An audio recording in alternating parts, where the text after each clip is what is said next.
മാപ്പില്ലാത്ത ക്രൂരത.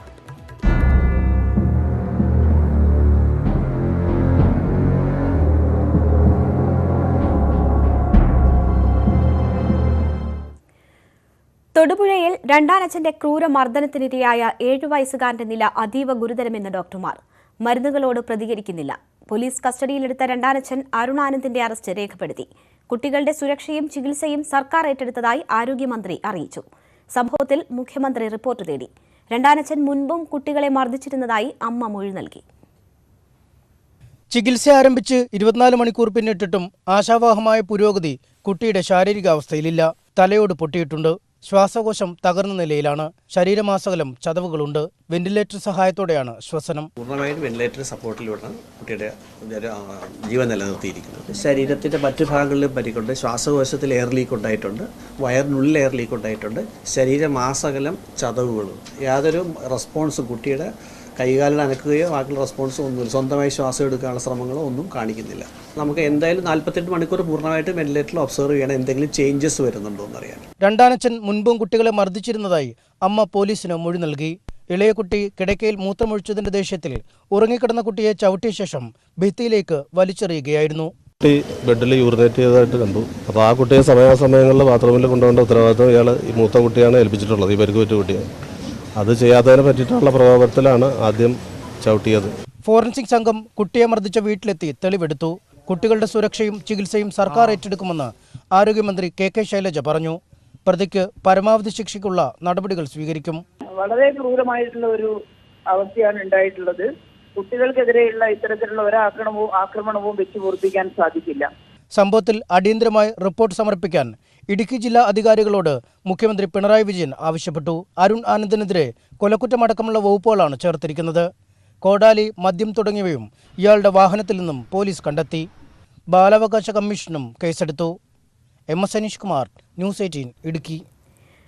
പ്രതി അരുൺ ആനന്ദ് നിരവധി ക്രിമിനൽ കേസുകളിലെ പ്രതി. തിരുവനന്തപുരത്ത് മാത്രം 4 കേസുകളാണ് ഇയാളുടെ പേരിലുള്ളത്. മുമ്പും കുട്ടികളെ മർദ്ദിച്ചതിന്റെ സൂചനകൾ ചൈൽഡ് വെൽഫെയർ കമ്മിറ്റിക്ക് ലഭിച്ചു. 2008 തിരുവനന്തപുരം മ്യൂസിയം സ്റ്റേഷൻ പരിധിയിൽ ഒരു കൊലക്കേസിൽ പ്രതിയായിരുന്നു അരുൺ ആനന്ദ്. വിജയരാഘവൻ എന്നയാളെ ബിയർ കുപ്പികൊണ്ട് കുത്തിക്കൊലപ്പെടുത്തിയെന്നായിരുന്നു കേസ്. ഈ കേസിൽ പിന്നീട് കോടതി ഇയാളെ വെറുതെ വിട്ടു. മ്യൂസിയം സ്റ്റേഷൻ പരിധിയിൽ 2 കേസും ഫോർട്ട് പോലീസ് സ്റ്റേഷൻ പരിധിയിൽ 2 കേസുമാണ് അരുണിന്റെ പേരിൽ നിലവിലുള്ളത്. സ്ത്രീയെ ഭീഷണിപ്പെടുത്തി പണം കവർന്ന കേസിലും പ്രതിയാണ് തിരുവനന്തപുരം നന്ദാവനം സ്വദേശിയായ അരുൺ ആനന്ദ്. മർദ്ദനമേറ്റ കുട്ടികളുടെ അച്ഛന്റെ അടുത്ത ബന്ധു കൂടിയാണ് അരുൺ. 10 മാസം മുമ്പാണ് കുട്ടികളുടെ അച്ഛൻ മരിച്ചത്. പിന്നീട് ഇയാൾ കുട്ടികളുടെ അമ്മയ്ക്കൊപ്പം കൂടുകയായിരുന്നു. മർദ്ദനത്തെ തുടർന്ന് ഗുരുതരാവസ്ഥയിലായ 7 വയസ്സുകാരനുമായി അമ്മയും രണ്ടാനച്ഛനും ആശുപത്രിയിൽ പോയ ശേഷം അർദ്ധരാത്രി മുതൽ പുലരുവോളം 4 വയസ്സുകാരൻ വീട്ടിലൊറ്റയ്ക്കായിരുന്നു. പോലീസ് നൽകിയ വിവരമനുസരിച്ച് വീട്ടിലെത്തിയ അയൽവാസികളാണ് പിന്നീട് കുട്ടിയെ കൂട്ടിക്കൊണ്ടുപോയത്. പോലീസ് കൺട്രോൾ റൂമിൽ നിന്ന് വിളിക്കുമ്പോൾ ഈ സംഭവമാണ്. ഈ കൊച്ചിങ്ങനെ അങ്ങനൊരു സംഭവം ഉണ്ടായിട്ടുണ്ട്. കൊച്ചിനെ എടുത്തുകൊണ്ട് വരാമോ, അതിനെ സംരക്ഷിക്കാമോ എന്ന് ചോദിച്ചു. ശരി നോക്കാം. ആദ്യം ഒന്ന് മടിച്ചു നിന്നെങ്കിൽ പോലും രണ്ടാമത് ഞങ്ങൾ ആലോചിച്ചപ്പം കൊണ്ടുവരാൻ സാറിന് ഉത്തരവാദിത്വം ഉണ്ടെങ്കിൽ കൊണ്ടുവരാം, അപ്പോൾ കുഴപ്പമില്ല, ധൈര്യമായിട്ട് നിങ്ങൾ എടുത്തുകൊണ്ട് പോരെ എന്ന് പറഞ്ഞുകൊണ്ടാണ് ഞങ്ങൾ കൊച്ചിനെ എടുക്കാൻ പോയത്. സംഭവം നടക്കുമ്പോൾ അരുൺ ആനന്ദ് ലഹരിക്ക് അടിമയായിരുന്നുവെന്ന് പോലീസ് സംശയിക്കുന്നു. അരുണിന്റെ പീഡനത്തെക്കുറിച്ച് കുട്ടി അധ്യാപകരോട് പറഞ്ഞതിന്റെ പ്രതികാരമാണ് മർദ്ദനമെന്നും സൂചനയുണ്ട്. ന്യൂസ് 18 തിരുവനന്തപുരം. ഇന്നും തീരുമാനമായില്ല.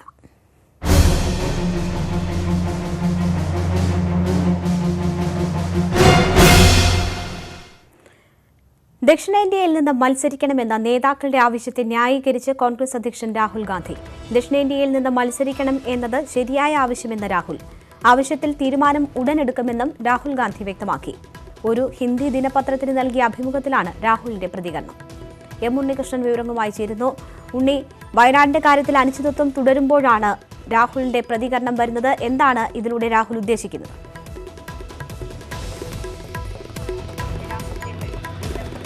രേണുക, തീർച്ചയായും വയനാട്ടിലോ കേരളത്തിലോ രാഹുൽ ഗാന്ധി മത്സരിക്കാൻ എത്തുമോ എന്ന വലിയ അനിശ്ചിതത്വം തുടരുന്നതിനിടെയാണ് അദ്ദേഹത്തിന്റെ തന്നെ വാക്കുകൾ പുറത്തു വരുന്നത്. ഒരു ഹിന്ദി ദിനപത്രത്തിന് നൽകിയ അഭിമുഖത്തിലാണ് ദക്ഷിണേന്ത്യയിൽ മത്സരിക്കണമെന്ന ആവശ്യത്തെക്കുറിച്ച് രാഹുൽ ഗാന്ധി പ്രതികരിക്കുന്നത്.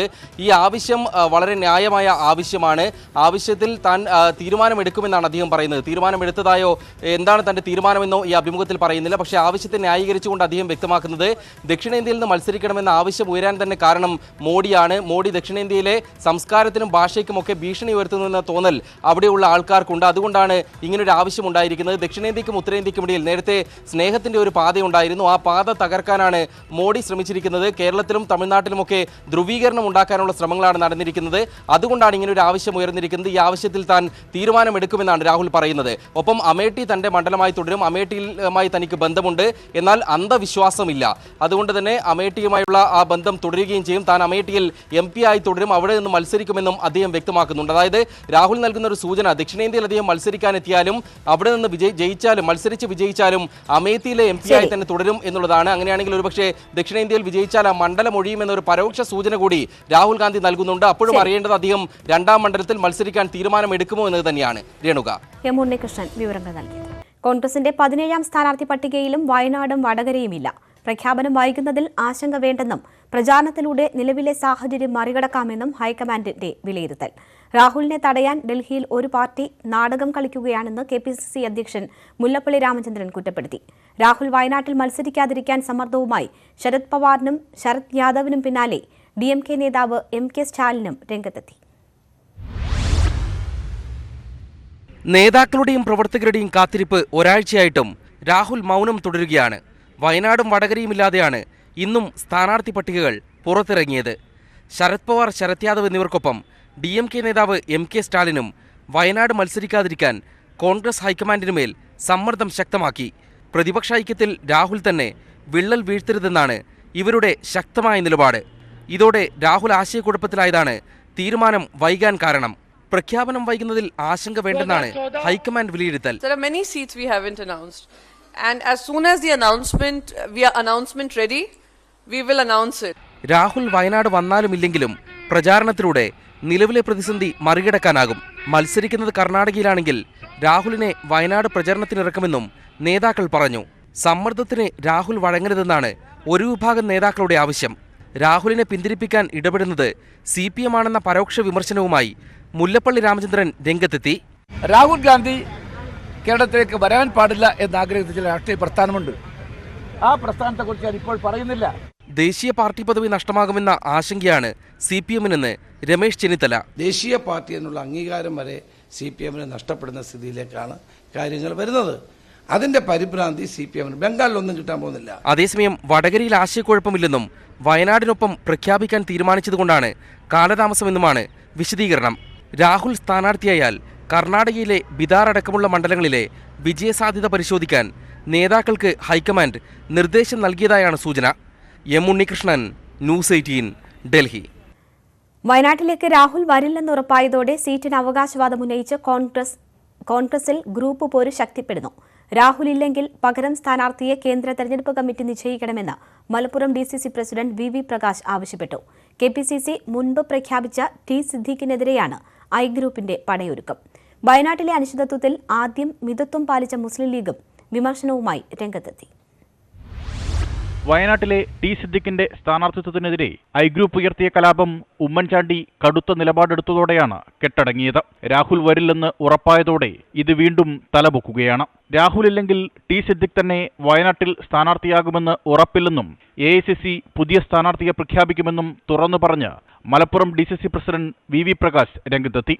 അദ്ദേഹം സ്ഥാനാർത്ഥിയായി വരാത്തൊരു സാഹചര്യം ഉണ്ടെങ്കിൽ പിന്നെ എന്ത് എന്ന ചോദ്യത്തിനുള്ളൊരു ഉത്തരം ഞങ്ങൾ കണ്ടെത്തിയിട്ടില്ല. അത് കോൺഗ്രസ് ഹൈക്കമാൻഡാണ് പ്രഖ്യാപിക്കേണ്ടത്. അത് ആരുമാകാം. രാഹുലിനായി പിന്മാറുന്നുവെന്ന് പ്രഖ്യാപിച്ചെങ്കിലും സീറ്റിലുള്ള അവകാശവാദം കൈവിടാതെ വയനാട് മണ്ഡലത്തിൽ നടന്ന കൺവെൻഷനുകളിലെല്ലാം T സിദ്ദീഖ് സജീവമായിരുന്നു. എന്നാൽ രാഹുലിന്റെ വരവ് പ്രഖ്യാപിച്ച് ആശയക്കുഴപ്പത്തിന് തുടക്കമിട്ട ഉമ്മൻചാണ്ടിക്ക് ഇനിയും സിദ്ദീഖിനായി വിലപേശാനാകില്ലെന്നാണ് I ഗ്രൂപ്പ് കണക്കുകൂട്ടുന്നത്.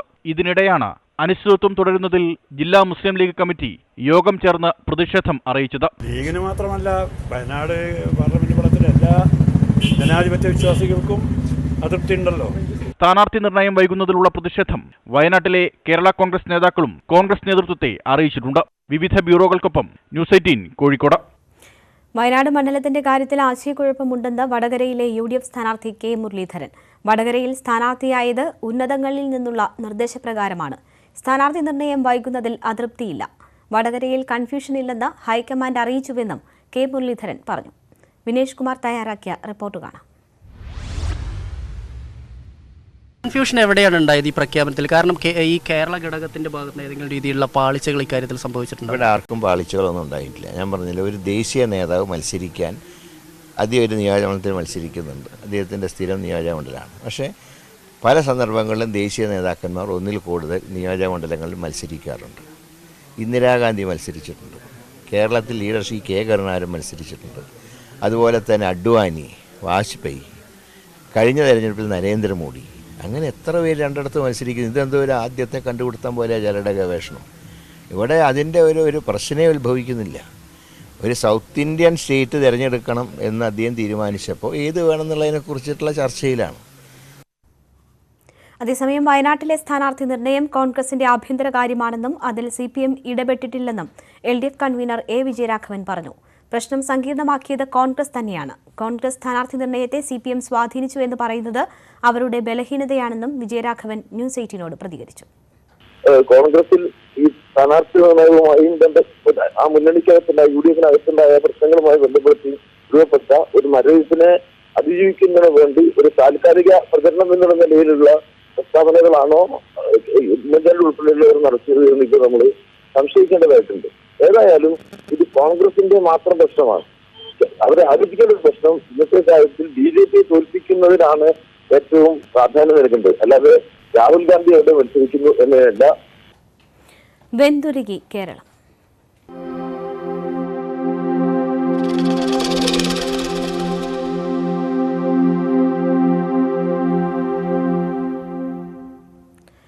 സംസ്ഥാനത്ത് സൂര്യാതപത്തെ തുടർന്നുള്ള ജാഗ്രതാ നിർദ്ദേശം 2 ദിവസം കൂടി ദീർഘിപ്പിച്ചു. ഇടുക്കിയും വയനാടും ഒഴികെയുള്ള ജില്ലകളിൽ ചൂട് 3 ഡിഗ്രി വരെ ഉയരുമെന്ന് മുന്നറിയിപ്പുണ്ട്. കുടിവെള്ളക്ഷാമം രൂക്ഷമായ സ്ഥലങ്ങളിൽ വെള്ളം എത്തിച്ചു തുടങ്ങി. ഇന്നും നിരവധി പേർക്ക് സൂര്യാതപമേറ്റു. സംസ്ഥാനത്ത് വേനൽ മഴയ്ക്ക് അനുകൂലമായ യാതൊരു സാഹചര്യവുമില്ല. അറബിക്കടലിന്റെ പല ഭാഗങ്ങളിലും 3% വരെ ചൂടുകൂടി. കടലിൽ നിന്ന് കരയിലേക്ക് ഉഷ്ണക്കാറ്റ് വീശുന്നു. വയനാട്, ഇടുക്കി ഒഴികെയുള്ള ജില്ലകളിൽ ശരാശരിയിൽ നിന്ന് 2 മുതൽ 3 ഡിഗ്രി വരെ ചൂട് കൂടും. തുടർച്ചയായ 5ാം ദിനവും പാലക്കാട് ജില്ലയിൽ 40 ഡിഗ്രി സെൽഷ്യസാണ് താപനില. ഏപ്രിൽ ആദ്യവാരം വരെ ഈ സ്ഥിതി തുടരുമെന്നാണ് കാലാവസ്ഥാ നിരീക്ഷണ കേന്ദ്രത്തിന്റെ വിലയിരുത്തൽ. ഏപ്രിൽ പകുതിയോടെയെങ്കിലും വേനൽമഴ കിട്ടിയില്ലെങ്കിൽ ഉഷ്ണതരംഗത്തിനുള്ള സാധ്യതയും തള്ളിക്കളയാനാവില്ല. ഇന്നും നിരവധി പേർക്ക് സൂര്യാതപമേറ്റു. എറണാകുളം, കണ്ണൂർ, കൊല്ലം, കോട്ടയം ജില്ലകളിലാണ് കൂടുതൽ പേർക്ക് പൊള്ളലേറ്റത്. ന്യൂസ് 18 തിരുവനന്തപുരം. ശാന്തസമുദ്രത്തിന്റെ തെക്ക് കിഴക്കൻ ഭാഗം ചൂടുപിടിക്കുന്ന എൽ നിനോ പ്രതിഭാസമാണ് കേരളത്തിലെ കൊടും ചൂടിന് കാരണമെന്ന് വിദഗ്ധർ. ഇപ്പോഴത്തെ കൊടും ചൂട് മറ്റൊരു വലിയ പ്രളയത്തിന് കാരണമായേക്കുമെന്ന ആശങ്കയും ഇവർ പ്രകടിപ്പിക്കുന്നു. എല്ലാ വൻകരകളിലെ കാലാവസ്ഥയെയും എൽ നിനോ പ്രതിഭാസം ബാധിച്ചേക്കും. മഴമേഘങ്ങൾ രൂപം കൊള്ളുന്നതിനെ എൽ നിനോ തടയുന്നതാണ് സംസ്ഥാനത്തെ കനത്ത ചൂടിന് കാരണം. വരും മാസങ്ങളിൽ ചൂട് ഇനിയും കൂടാമെന്ന് വിദഗ്ധർ പറയുന്നു. നാച്ചുറൽ വേരിയബിലിറ്റി, നമ്മുടെ എർത്ത് സിസ്റ്റത്തിൻ്റെ നാച്ചുറൽ വേരിയബിലിറ്റിയും ഈ ടെമ്പറേച്ചർ ഇൻക്രീസിലേക്ക് ലീഡ് ചെയ്യും. ഗ്ലോബൽ ചേഞ്ച് തന്നെ ആവണമെന്നില്ല. ജൂൺ ജൂലൈ കാലവർഷക്കാലത്ത് ഇത്തവണ സാധാരണ പോലെ മഴ പ്രതീക്ഷിക്കാനാവില്ല. കടുത്ത വരൾച്ചയുണ്ടായേക്കും. എന്നാൽ അതിനുശേഷം കനത്ത പേമാരിയോ മറ്റൊരു പ്രളയമോ പോലും ഉണ്ടായേക്കുമെന്ന് ഭൗമശാസ്ത്രജ്ഞനായ സുഭാഷ് ചന്ദ്രബോസ് പറയുന്നു. മഴ ദിനങ്ങൾ കുറയുന്നു, പിന്നെ മഴയുടെ തീവ്രത, മഴത്തുള്ളിയുടെ തീവ്രത കൂടുന്നു, മഴ മണിക്കൂറുകൾ കുറയുന്നു, തീവ്രത കൂടുന്നു. അപ്പോൾ എന്താ സംഭവിക്കുക? വീണ്ടും ഉരുൾപൊട്ടലും മണ്ണൊലിപ്പും പ്രളയവും വെള്ളപ്പൊക്കവുമായിരിക്കും മഴക്കാലം സമ്മാനിക്കുക. കാലാവസ്ഥയാകെ തകിടം മറയുന്ന സാഹചര്യത്തിൽ കേരളം ദീർഘകാല പാരിസ്ഥിതിക പദ്ധതികൾ ആലോചിക്കേണ്ട കാലം അതിക്രമിച്ചുവെന്നും വിദഗ്ധർ ചൂണ്ടിക്കാട്ടുന്നു. വരും ദിവസങ്ങളിലും സംസ്ഥാനത്ത് ചൂട് കൂടുമെന്നാണ് വിദഗ്ധർ പറയുന്നത്. ഉയർന്ന താപനില സൂര്യാഘാതത്തിനുൾപ്പെടെ കാരണമായേക്കാം. കൊച്ചിയിൽ നിന്ന് ക്യാമറാമാൻ ശ്യാംലാലിനോടൊപ്പം വിനീത VG, ന്യൂസ് 18. കൂടുതൽ തെരഞ്ഞെടുപ്പ് വാർത്തകൾ.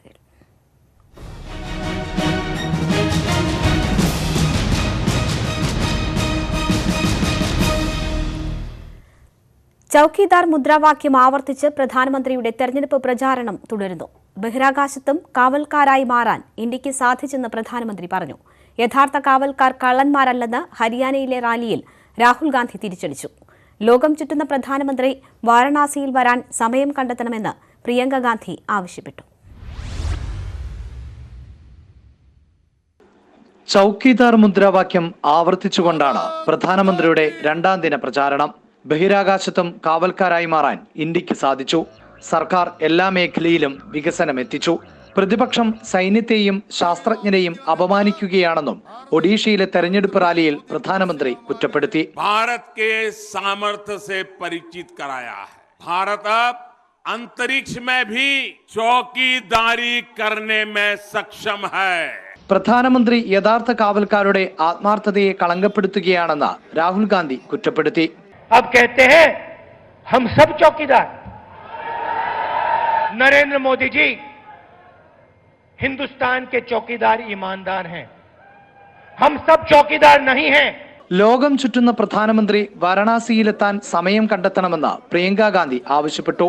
എല്ലാവരെയും ആലിംഗനം ചെയ്യുന്ന പ്രധാനമന്ത്രി വാരണാസിയിലെ സാധാരണക്കാരെയും ആലിംഗനം ചെയ്യണം. प्रधानमंत्री जी को समय नहीं मिला कि एक गांव में जाएं, एक परिवार से गले लगाएं, एक परिवार से उनका हाल पूछें.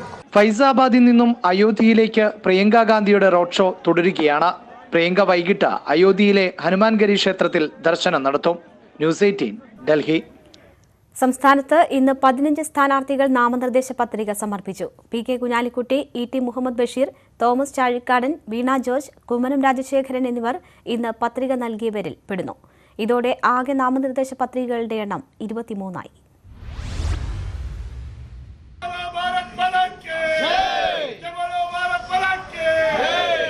കവടിയാർ വിവേകാനന്ദ പ്രതിമയിൽ പുഷ്പാർച്ചന നടത്തിയ ശേഷമാണ് തിരുവനന്തപുരത്തെ NDA സ്ഥാനാർത്ഥി കുമ്മനം രാജശേഖരൻ നാമനിർദ്ദേശ പത്രിക സമർപ്പിക്കാനെത്തിയത്.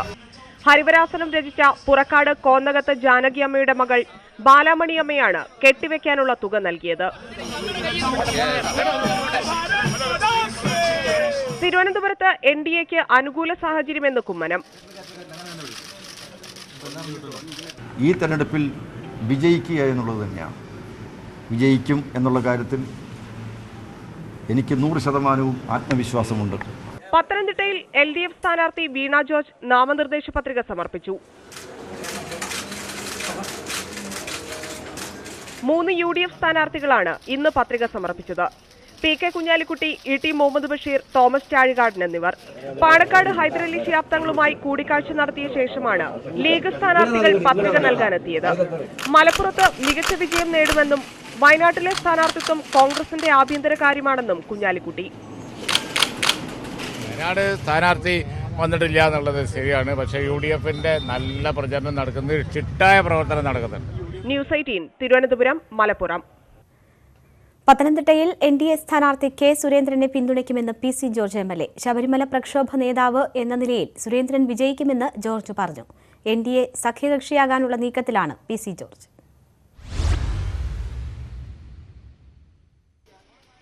വോട്ട് ചോദിച്ചെത്തിയ കെ സുരേന്ദ്രന് PC ജോർജിന്റെ പൂർണ്ണ പിന്തുണ. സുരേന്ദ്രൻ വിജയിക്കുമെന്ന ജോർജിന്റെ പ്രവചനം. ഇത് വലിയ ഭൂരിപക്ഷത്തോടുകൂടി ഈ സ്ഥാനാർത്ഥി വിജയിക്കും. യാതൊരു തർക്കവും ആർക്കും വേണ്ട. എല്ലാ പിന്തുണയും കൊടുക്കും, യാതൊരു സംശയം. PC ജോർജിന്റെ പാർട്ടി ഉടൻ തന്നെ NDA ഘടകകക്ഷിയാകുമെന്നാണ് സൂചന. BJP നേതൃത്വവുമായി ഇക്കാര്യത്തിൽ ആശയവിനിമയം പുരോഗമിക്കുകയാണ്. ഞാൻ NDAയിലേക്ക് പോകുന്നതിന് ചർച്ചകൾ നടന്നുകൊണ്ടിരിക്കുകയാണ്. അത് വെറുതെ അങ്ങനെ കയറി ചെല്ലുകയല്ല, മാന്യമായ രീതിയിൽ ഒരു ചർച്ച നടന്നുകൊണ്ടിരിക്കുകയാണ്. അത് പിന്നീട് പറയാം. ശബരിമല പ്രക്ഷോഭ സമയത്ത് നിയമസഭയിൽ NDAയുമായി ചേർന്നായിരുന്നു PC ജോർജിന്റെ നീക്കങ്ങൾ. പിന്നീട് UDFനൊപ്പം നിൽക്കാൻ ശ്രമം നടത്തി. ഇത് പരാജയപ്പെട്ടതോടെ പത്തനംതിട്ടയിൽ സ്ഥാനാർത്ഥിയാകാൻ PC ജോർജ് തീരുമാനിച്ചിരുന്നു. PC ജോർജിന്റെ NDA പ്രവേശനത്തിൽ സംസ്ഥാന നേതൃത്വം നിലപാട് വ്യക്തമാക്കുമെന്ന് കെ സുരേന്ദ്രൻ പറഞ്ഞു. അല്ല, ഇതെല്ലാം ഉചിതമായിട്ടുള്ള സമയത്ത് പറയേണ്ട ആളുകൾ പറയും. വെറുതെ ഞാനത് പറയേണ്ട ആവശ്യമില്ല. PC ജോർജ് പിന്തുണയുമായി എത്തിയതോടെ പത്തനംതിട്ടയിൽ BJP ക്യാമ്പിന് ആത്മവിശ്വാസം വർദ്ധിച്ചിട്ടുണ്ട്. ന്യൂസ് 18 കോട്ടയം. ലോക്സഭാ തെരഞ്ഞെടുപ്പിൽ ഇടതുപക്ഷത്തിന് പിന്തുണ നൽകുമെന്ന സൂചന നൽകി KPMS പ്രസിഡന്റ് പുന്നല ശ്രീകുമാർ. നവോത്ഥാന ജനാധിപത്യ മതേതര മൂല്യങ്ങൾ സംരക്ഷിക്കുന്നവർക്ക് വോട്ട് ചെയ്യും. സംസ്ഥാന സമ്മേളനത്തിൽ നിലപാട് പ്രഖ്യാപിക്കുമെന്നും പുന്നല ശ്രീകുമാർ ന്യൂസ് 18നോട് പറഞ്ഞു. തൃശൂർ മുതൽ തിരുവനന്തപുരം വരെയുള്ള ജില്ലകളിൽ KPMS നിലപാട് നിർണായകമാകുമെന്നും പുന്നല ശ്രീകുമാർ പറഞ്ഞു. ജനാധിപത്യ മതേതര നവോത്ഥാന മൂല്യങ്ങൾ ഉയർത്തിപ്പിടിക്കുന്നവരെ പരിപോഷിപ്പിക്കുക എന്ന് പറയുന്നത് ഈ നാടിനെ സ്നേഹിക്കുന്ന, അതുപോലെ തന്നെ മാനവികത പുലരണം എന്നാഗ്രഹിക്കുന്ന പുരോഗമന വീക്ഷണമുള്ള പ്രസ്ഥാനങ്ങൾ സ്വാഭാവികമായിട്ടും അങ്ങനെ തന്നെ ആഗ്രഹിക്കും. അത്തരം നിലപാടുകൾ സ്വീകരിക്കുന്നത് സ്വാഭാവികമാണ്. 50% വിവിപാറ്റ് രസീതുകൾ എണ്ണുന്നതിനെതിരെ എതിർപ്പുമായി കേന്ദ്ര തെരഞ്ഞെടുപ്പ് കമ്മീഷൻ. എണ്ണിയാൽ വോട്ടെണ്ണൽ 6 ദിവസം വരെ നീളുമെന്നും തെരഞ്ഞെടുപ്പ് കമ്മീഷൻ അറിയിച്ചു. ഒരു പോളിംഗ് ബൂത്തിലെ വിവിപാറ്റ് എണ്ണുന്ന നിലവിലെ രീതിയാണ് പ്രായോഗികമെന്ന് കമ്മീഷൻ സുപ്രീംകോടതിയിൽ നൽകിയ സത്യവാങ്മൂലത്തിൽ വിശദീകരിച്ചു. 50% വിവിപാറ്റ് രസീതുകൾ എണ്ണണമെന്നാവശ്യപ്പെട്ട് 21 പ്രതിപക്ഷ പാർട്ടികൾ നൽകിയ ഹർജിയിലാണ് തെരഞ്ഞെടുപ്പ് കമ്മീഷന്റെ മറുപടി. ഗുജറാത്തിലെ പട്ടേൽ പ്രക്ഷോഭത്തിന് ചുക്കാൻ പിടിച്ച കോൺഗ്രസ് നേതാവ് ഹാർദിക് പട്ടേലിന് തെരഞ്ഞെടുപ്പിൽ മത്സരിക്കാനാകില്ല. 2015 മെഹ്സാനയിൽ കലാപത്തിന് നേതൃത്വം നൽകിയെന്ന കേസിൽ കുറ്റക്കാരനാണെന്ന വിധി റദ്ദാക്കണമെന്ന ഹാർദിക്കിന്റെ ഹർജി ഗുജറാത്ത് ഹൈക്കോടതി തള്ളി. ഈ സാഹചര്യത്തിൽ ജനപ്രാതിനിധ്യ നിയമത്തിലെ വകുപ്പുകൾ പ്രകാരം ഹാർദിക്കിന് തെരഞ്ഞെടുപ്പിൽ മത്സരിക്കാൻ കഴിയില്ല. ട്രഷറികളുടെ പ്രവർത്തനത്തിന് കർശനമായ നിയന്ത്രണം ഏർപ്പെടുത്തി സർക്കാർ. ഈ മാസം 27-ന് ശേഷം സ്വീകരിച്ച ബില്ലുകൾ പാസാക്കരുത് എന്ന് ട്രഷറി ഡയറക്ടർ സർക്കുലർ പുറത്തിറക്കി. ബില്ലുകൾ സ്വീകരിക്കുന്നതിന് നാളെ വൈകിട്ട് വരെ സമയം ദീർഘിപ്പിച്ചു നൽകിയെങ്കിലും പണം അനുവദിക്കുന്നത് അടുത്ത സാമ്പത്തിക വർഷം മാത്രമേ ഉണ്ടാവുകയുള്ളൂ. സാമ്പത്തിക പ്രതിസന്ധി കണക്കിലെടുത്ത് അസാധാരണ നീക്കങ്ങളാണ് ധനവകുപ്പ് നടത്തുന്നത്. സാമ്പത്തിക വർഷം അവസാനിക്കാൻ 3 ദിവസം കൂടി ബാക്കി നിൽക്കെ ട്രഷറികളുടെ പ്രവർത്തനം ഏറെക്കുറെ സ്തംഭിച്ചു കഴിഞ്ഞു. മാർച്ച് 27-ന് ശേഷം സ്വീകരിച്ച ബില്ലുകൾ പാസ്സാക്കരുതെന്നാണ് നിർദ്ദേശം. ട്രഷറി ഡയറക്ടർ ഇത് സംബന്ധിച്ച് പ്രത്യേക സർക്കുലർ പുറത്തിറക്കി. വിവിധ സർക്കാർ വകുപ്പുകളുടെ പ്ലാൻ ബില്ലുകളും തദ്ദേശ സ്ഥാപനങ്ങളുടെ ബില്ലുകളും ഇതിൽ ഉൾപ്പെടും. ട്രഷറി ക്യൂ സംവിധാനത്തിലേക്ക് ഈ ബില്ലുകൾ മാറ്റി അടുത്ത സാമ്പത്തിക വർഷം പണം അനുവദിക്കാനാണ് നീക്കം. സാമ്പത്തിക വർഷത്തിന്റെ അവസാന ദിവസമായ മാർച്ച് 31 അർദ്ധരാത്രി വരെ ട്രഷറികൾ പ്രവർത്തിക്കുന്നതായിരുന്നു പതിവ് രീതി. ട്രഷറികളിൽ സമർപ്പിക്കപ്പെടുന്ന ബില്ലുകൾക്കെല്ലാം അനുവദിക്കാൻ പണമില്ലാത്തതാണ് പുതിയ നിയന്ത്രണത്തിന് കാരണം. കരാറുകാർക്കടക്കം പുതിയ തീരുമാനം വലിയ പ്രതിസന്ധിയുണ്ടാക്കും. അതേസമയം ബില്ലുകൾ സമർപ്പിക്കുന്നതിനുള്ള സമയപരിധി നാളെ വൈകിട്ട് 5 മണി വരെ ദീർഘിപ്പിച്ചു നൽകി. 700 കോടിയിലധികം രൂപയുടെ ബില്ലുകൾ ഇതിനകം തന്നെ ട്രഷറികളിൽ കെട്ടിക്കിടപ്പുണ്ട്. പദ്ധതി വിഹിതം ചിലവഴിക്കുന്നതിലും ഇക്കുറി പ്രതീക്ഷിത നേട്ടം വകുപ്പുകൾക്ക് കൈവരിക്കാൻ ആയിട്ടില്ല. അന്തിമ കണക്കെടുപ്പിൽ മാറ്റമുണ്ടാകാമെങ്കിലും പല പ്രധാന വകുപ്പുകളും 50% താഴെ തുക മാത്രമാണ് ഇതുവരെ ചെലവഴിച്ചിട്ടുള്ളത്. തെരഞ്ഞെടുപ്പ് കാലത്ത് തന്നെയാണ് ട്രഷറി നിയന്ത്രണം പോലെയുള്ള ഇടപെടലുകൾ സർക്കാരിന് വേണ്ടിവരുന്നത് എന്നതിനാൽ ഇത് സൃഷ്ടിക്കുന്ന രാഷ്ട്രീയ പ്രതിസന്ധിയും ചെറുതല്ല. തിരുവനന്തപുരത്തു നിന്നും TG സജിത്, ന്യൂസ് 18. കർഷകരുടെ വായ്പകൾക്കുള്ള മൊറട്ടോറിയം കാലാവധി ദീർഘിപ്പിക്കാൻ അനുമതി തേടിയുള്ള ഫയൽ മടക്കിയ സംഭവത്തിൽ മുഖ്യ തെരഞ്ഞെടുപ്പ് ഓഫീസർക്ക് സർക്കാർ വിശദീകരണം നൽകി. ദുരിതത്തിലായ കർഷകരെ സഹായിക്കാനാണ് മന്ത്രിസഭ തീരുമാനമെടുത്തതെന്ന് മറുപടിയിൽ പറയുന്നു. തെരഞ്ഞെടുപ്പ് പെരുമാറ്റച്ചട്ടം നിലവിൽ വരുന്നതിന് മുൻപാണ് ഇക്കാര്യത്തിൽ തീരുമാനമെടുത്തതെന്നും സർക്കാർ അറിയിച്ചു. ഇന്നലെ രാത്രിയിലാണ് സർക്കാർ മറുപടി നൽകിയത്. ഓച്ചിറയിൽ പ്രായപൂർത്തിയാകാത്ത പെൺകുട്ടിയെ കടത്തിയ കേസിൽ പ്രതി മുഹമ്മദ് റോഷനെ റിമാൻഡ് ചെയ്തു. കരുനാഗപ്പള്ളി മജിസ്ട്രേറ്റ് കോടതിയാണ് പ്രതിയെ 14 ദിവസത്തേക്ക് റിമാൻഡ് ചെയ്തത്. പെൺകുട്ടി ലൈംഗിക പീഡനത്തിന് ഇരയായി എന്ന വൈദ്യപരിശോധനാ റിപ്പോർട്ട് പുറത്തുവന്നു. പെൺകുട്ടിയെ ഇന്നലെയാണ് കരുനാഗപ്പള്ളി താലൂക്ക് ആശുപത്രിയിൽ വൈദ്യപരിശോധനയ്ക്ക് വിധേയയാക്കിയത്. മുഹമ്മദ് റോഷനെതിരെ ബലാത്സംഗ കുറ്റം കൂടി ചുമത്തിയേക്കും.